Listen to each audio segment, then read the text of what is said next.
Okay, so we stopped our last lesson. We were talking about Louisiana Purchase. Yes. Right? So we now have this territory. Yes. Okay? The United States has control over it. The new Louisiana territory. Thomas Jefferson, what's his goal? What's he want to do? What does he want to do, Ben? He wants to. This guy right here. Come on. He wants to find a path to the old country. Yes, he wants to find a path to the ordering country. A water trail. And a water trail. And why does he want to find a water trail, not a land trail, Tyler? Because if he goes on land, he will probably run into Spanish, and then if he goes on water, he will just go right past them.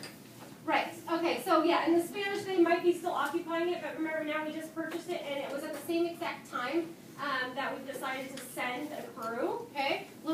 Thomas Jefferson, he got permission from Congress for some money. He's going to put together a crew, and he's going to send them a group of people across country to find a water route to the Pacific. And why do we want a water route to the Pacific specifically? Eva? So we can find out like what's happening over there, and so we can settle there and make it ours. We want to settle there and make it ours, Ken? When you're on the water, you can use a boat. Yeah, and we want a water route so we can use a boat to bring a lot of stuff to that region. Okay, it's going to be easier to do that. It's going to be easier also for trading. Okay, remember we're trying to trade with all these other countries, and one of the fastest ways to get to the Asian continent is going to be going west, because then we don't have to go all the way around Africa and up again. Okay? But are you looking and listening? Yeah. Okay. So we know our mission, okay? He tried hiring a couple people before, it didn't work out so well, okay? Now it is the early 1800s and he has made a choice. He's made a choice that he wants to hire someone. Who is he going to hire? Out of all these people in the world that he knows, Jefferson has close ties with a lot of people in the United States. He knows a lot of smart people. What kind of person is he going to take that he's going to send someone to lead a party across a big lot of land that we know nothing about? What kind of person, don't tell me the name, what kind of person would be really good at that? Give me some characteristics of a person that would be good at leading a party into the wilderness that we've never been before. What do you think? Like an explorer. Maybe an explorer, somebody that's like used to actually being in the outdoors. Not like a person that sits behind a desk all day. Yeah, probably not. Good, Paul. What do you think? Smart. Somebody that's really smart. Yeah, you have to be able to gauge your surroundings and know how to converse with people that you meet along the way. Yeah, Nancy? As long as Okay. observatory, like they know what's going on around them. Like. So an observant person. Yes, somebody that's observant. Well, I know who it is, but they have to be mean, and they have to be brave, and they have to be able to risk their lives. They have to be willing to, yes, risk their lives. That means that they do. They have to be brave. They have to be courageous. They have to be courageous. Yeah. We know these characters' names, but we maybe don't know everything that we should know about them. And yes, it was Lewis, for those of you that were going to be saying that. And so far, Lewis was the only one that was actually hired by Thomas Jefferson. Yes, Zachary? Which is sort of like another Yes, so willing to take risks. Yeah, Eva?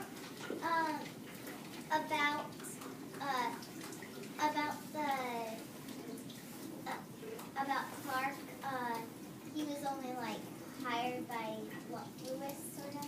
Yeah, so we'll get to Clark in just a second. So Lewis, one of the reasons that he was chosen is because he actually embodied those different characteristics. And how did Thomas Jefferson even know Lewis? How did he come across this awesome, great person that is perfect for the job?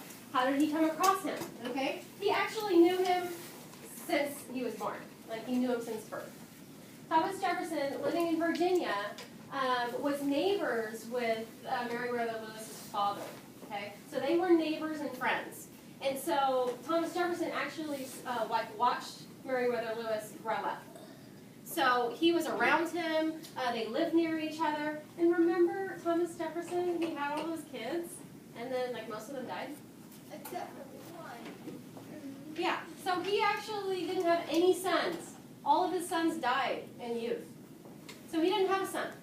So this neighbor kid, Meriwether Lewis, his friend's son, kind of became his own little son. I mean, not literally, he didn't live with him. But he knew him and he had an interest in him because he didn't have a son of his own.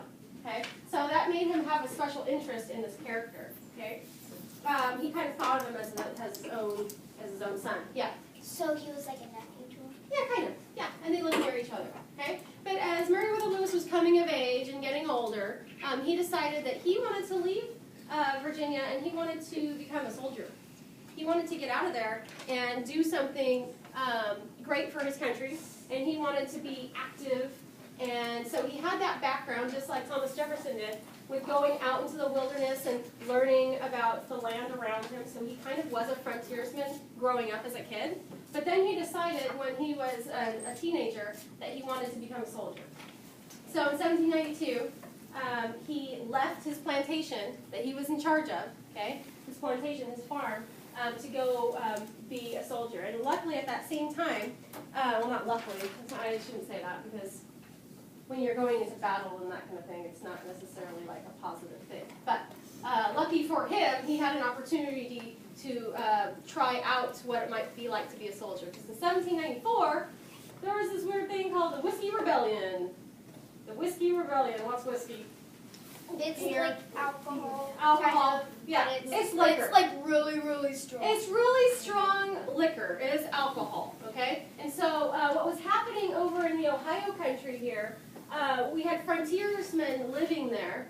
And these frontiersmen, one of the best ways for them to make money was to make whiskey, okay? So they were making whiskey, and what was happening is all of the people in charge, okay, over in the colonies, they were taxing the whiskey. They were putting high taxes on them. And what that meant for the frontiersmen that were actually making the whiskey is that they had to pay tax on the stuff that they were making. These are the same people that don't have a lot of money. Remember, they're trying to make money by selling the whiskey, by making and selling. But they have to pay money. But now all of a sudden, yeah, all of the Congress is saying, okay, great, we love your whiskey and we want to ship it and we want to do all this stuff with it. We want to drink it, we want to ship it, we want to consume it, we want to sell it. But unfortunately, we're going to tax it really, really heavily because we want more money, okay? And we realize that we can make money off of what you're making, okay? Yeah, sure, you should probably get all the money for the stuff that you're making. You would think that if you were producing something, you should get all the money from it. But the government saw a market there, and they wanted to get a percentage of everything that, of all the money that the frontiersmen were making, okay? And at the same time they were being taxed, they didn't get to vote on any of these taxes. Nobody was voting on it. All the people that were voting were just on this side of the country. So they didn't have any choice in the matter. And they didn't like that. They said, if you're going to tax us, we should at least have a say on like how much the tax should be, or if we should get taxed in the first place. Why are you not listening to us? You rely on us, and you're not listening to our opinions. So they rebelled, and they said, forget you guys.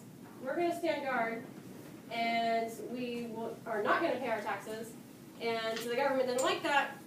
And so Lewis, as a soldier, that was one of the things that George Washington was president at the time in 1794.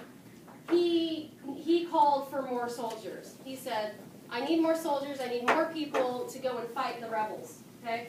And Meriwether Lewis is like, I'll do it! I'll go fight the rebels, that sounds like a great time! I want to be surrounded with by a lot of men, you know, and have a good time because I want to have more friends, because where he was kind of, he didn't have a big pool of friends, okay? When you go to war, that was something different. You were surrounded by only other men, okay? So you were able to hang out with a lot of people and have a great time. And especially if you were in Ohio and there was a lot of whiskey, then you could be drinking a lot of whiskey and hanging out with friends, okay? So, yeah, so he kind of developed maybe a nasty habit of drinking a bunch, and he loved whiskey. So when he was in fighting against the rebels, he was drinking a lot, and he was writing to his mother. He wrote letters to his mother all the time, and he was telling her how he was having such a great time. Like, I love the company that I have. I love the oceans of whiskey, he said, and I'm safe, I'm healthy, I'm learning a lot about, becoming a soldier. Things are great. Yes, Jessie? If they were going to war and he made new friends, won't some of them die because of the war? Yeah, probably. So just playing new friends, they die. Sure. New friends, they die. That's what happens. The more people you know, the more likely it is that maybe somebody will die. Yeah. Okay? Alright, but unfortunately the troops that he was with, they were very well trained and they were not very well equipped and didn't really go, some people did end up, not having a great time. Yes, Karen? Was Napoleon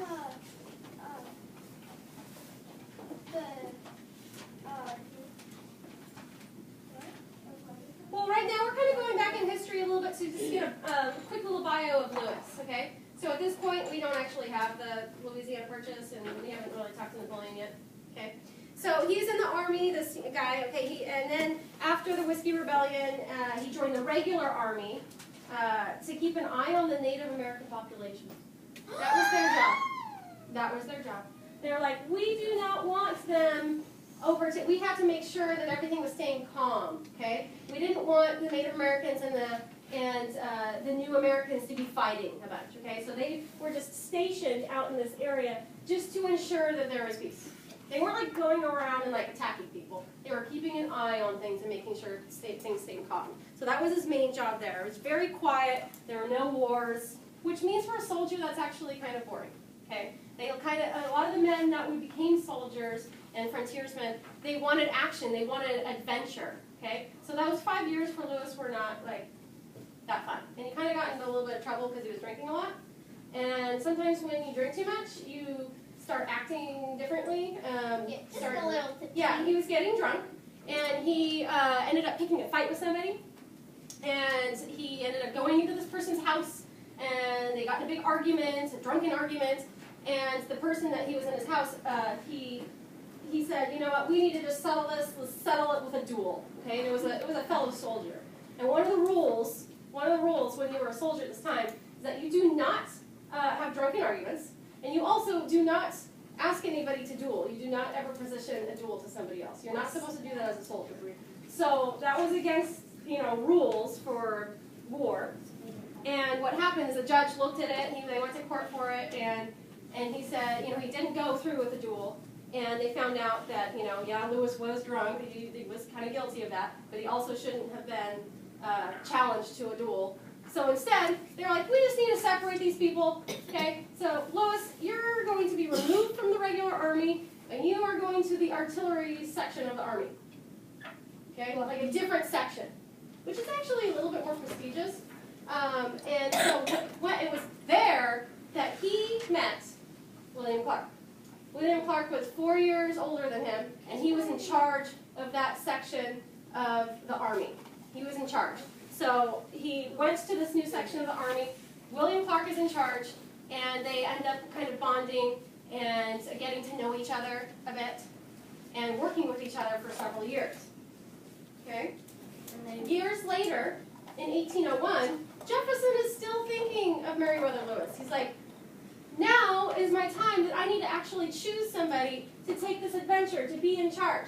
And he thinks of Meriwether Lewis, and he's like, well, first of all, he's a frontiersman, and he knows how to hunt. He knows all about exploring, okay? He's a very intelligent guy. Plus, he's been in the army for several years. So he has some training. He knows how to use weapons.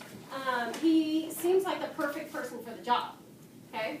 So he writes him a letter, and he asks him to come. This is a few years earlier, actually. He asks him to come be his secretary at Monticello. Okay, he asks him to be his secretary, to be in charge of all of his affairs, so they could actually work together. So Meriwether Lewis was working for Jefferson for several years, just in his estate and helping him with business. And it was then that he decided, you are the perfect person for this job. Will you go on this mission? And Meriwether Lewis said, yes, of course, I will do it. Yes? I have a quick question. Was it William Clark or Meriwether that caused all the chaos in the killing? All the chaos on the killing, where? Remember on the Pentecostal church, you said Lewis and Clark came in and they just murdered all the buffalo and left all the stuff? Oh, both of them. The whole party. It wasn't just those two. They recruited a lot of people to go with them. And it was everybody that devoured and all of the buffalo and wreaked havoc on the land. All of them. That's gross. So Meriwether Lewis, he wasn't the only one. He obviously needed somebody to go with him. And he immediately thought of William Clark, that guy that he worked under when he was in the Army. And so he called him on the phone. He texted us. He was like, "Hey, Yeah, They had what's up, Clark? Oh, yeah, You want to join me? Can't wait. Text him back, bro." No, he had to write him a letter. He wrote him a letter. Okay, he was really good at writing letters. And we're going to review that letter when we get back from PE. Okay? So, I'll take more questions there, but I don't want to waste any of more PE time. Okay? So please stand up and